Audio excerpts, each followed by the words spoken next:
വചനാമൃതം തയ്യാറാക്കി അവതരിപ്പിക്കുന്നത് അന്നക്കുട്ടി പീറ്റർ. ഓരോ പ്രഭാതവും പ്രത്യാശയുടെ പുതുനാമ്പുകളാണ് നമ്മിൽ ജനിപ്പിക്കുന്നത്. ഒരു പുത്തൻ ഉണർവ്, ഉന്മേഷം. എന്നാൽ പതുക്കെ നാം വാർത്തകളിലേക്ക് തിരിയുമ്പോൾ മനസ്സും ഹൃദയവും ഒരുപോലെ നൊമ്പരപ്പെടുത്തുന്ന വർത്തമാനങ്ങൾ മാത്രമേ കാണാനും കേൾക്കാനുമുള്ളൂ. കൊലപാതകം, ആത്മഹത്യ, ലഹരിയുടെ വിളയാട്ടം. അച്ഛൻ, അമ്മ, മക്കൾ, സഹോദരങ്ങൾ, അയൽക്കാർ, കാമുകൻ, കാമുകി. ബന്ധങ്ങളുടെ കണ്ണികൾ മാത്രമല്ല ചോരപ്പുഴയിൽ ഒഴുകുന്നത്. ക്രോധത്തിൻ്റെ, തീരാത്ത പകയുടെ, വെറുപ്പിൻ്റെ, വിദ്വേഷത്തിൻ്റെ, കലിയുടെ എല്ലാമെല്ലാം അട്ടഹാസങ്ങൾ. രൗദ്രത, ക്രൂരത. സ്വബോധമുള്ള ഒരാൾക്ക് പോലും ചിന്തിക്കാനാവാത്ത കൊടും ക്രൂരത. മനുഷ്യായുസിൻ്റെ പകുതി പോലും പിന്നിട്ടിട്ടില്ലാത്ത കൗമാര യുവജനങ്ങളാണിത് എന്നത് ഞെട്ടിക്കുന്ന യാഥാർത്ഥ്യം. അക്ഷരാഭ്യാസത്തിൻ്റെ കുറവല്ല, ജീവിതത്തിൻ്റെ അടിസ്ഥാന സൗകര്യങ്ങളുടെ അഭാവവുമല്ല. പിന്നെ എവിടെയാണ് പിഴയ്ക്കുന്നത്? നമ്മുടെ കുഞ്ഞുങ്ങൾക്ക് എന്തു പറ്റി? ജീവിതത്തിൻ്റെ മൂല്യവും വ്യക്തമായ കാഴ്ചപ്പാടുകളും നൽകി മനുഷ്യത്വമുള്ളവരാക്കി അവരെ വളർത്തിയെടുക്കാൻ നാം പരാജയപ്പെട്ടു പോകുന്നുവല്ലോ.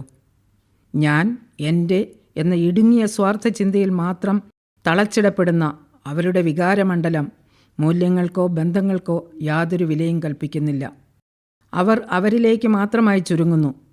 അവർക്ക് അഹിതമായതിനെയെല്ലാം തച്ചുടയ്ക്കാനുള്ള അദമ്യമായ ആവേശം.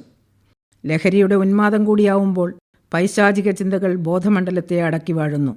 പിന്നെ അവർ ചെയ്യുന്നതെന്തെന്ന് അവർ പോലും അറിയുന്നില്ല. ഇന്ന് കുഞ്ഞുങ്ങൾ ജനിച്ചു വീഴുന്നത് തന്നെ മത്സരവേദികളിലേക്കാണെന്ന് പറയാം.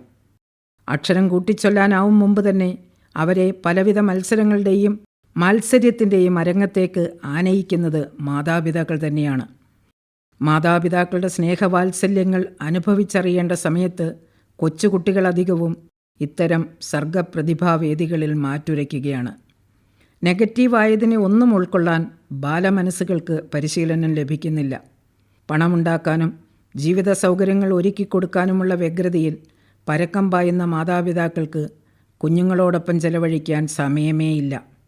അപ്പോൾ അവർ തന്നെ കുഞ്ഞുങ്ങളുടെ കയ്യിൽ മൊബൈൽ വെച്ചു കൊടുക്കും. കിട്ടുന്ന നേരമത്രയും അവരും അതിൽ തന്നെ. എന്നിട്ട് വളർന്നു വരുന്ന കുട്ടികളുടെ മൊബൈൽ അഡിക്ഷൻ മാറ്റാൻ കൗൺസിലിംഗ് സെൻ്ററുകൾ തേടി നടക്കും. ഇന്ന് നമ്മുടെ കുട്ടികൾക്ക് നഷ്ടമാകുന്നത് പ്രധാനമായും അവരെ കേൾക്കുന്ന, അവരെ അറിയുന്ന, അവരെ അംഗീകരിക്കുന്ന ഒരു ശ്രോതാവിനെയാണ്. ബാല്യകൗമാരങ്ങൾ നഷ്ടസ്വപ്നമായി തീരുന്ന കുട്ടികൾ മറ്റു വഴികൾ തേടും.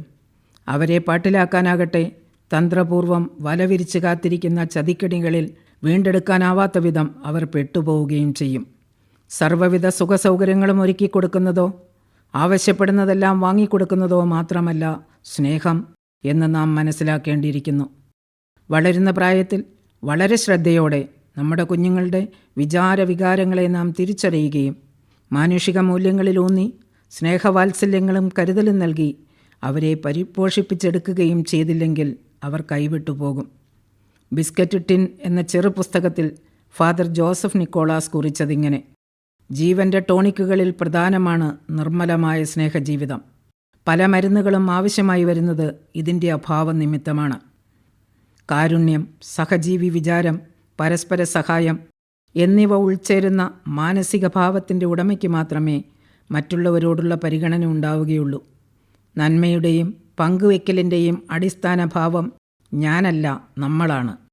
നമ്മളും മറ്റുള്ളവരും കൂടിച്ചേർന്നതാണ് ഈ ലോകം. അതുകൊണ്ട് തന്നെ നമ്മുടെ ഓരോ പ്രവൃത്തിയും ഈ ലോകത്തെയും സ്പർശിക്കുന്നു എന്ന ബോധം കുഞ്ഞുങ്ങളിൽ വളർത്തിയെടുക്കേണ്ട വലിയ ഉത്തരവാദിത്തം ഏറ്റെടുക്കാൻ മാതാപിതാക്കൾക്കും അധ്യാപകർക്കും ഈ സമൂഹത്തിനും കഴിയണം. വചനാമൃതമാണ് നിങ്ങൾ ഇതുവരെ കേട്ടത്. തയ്യാറാക്കി അവതരിപ്പിച്ചത് അന്നക്കുട്ടി പീറ്റർ.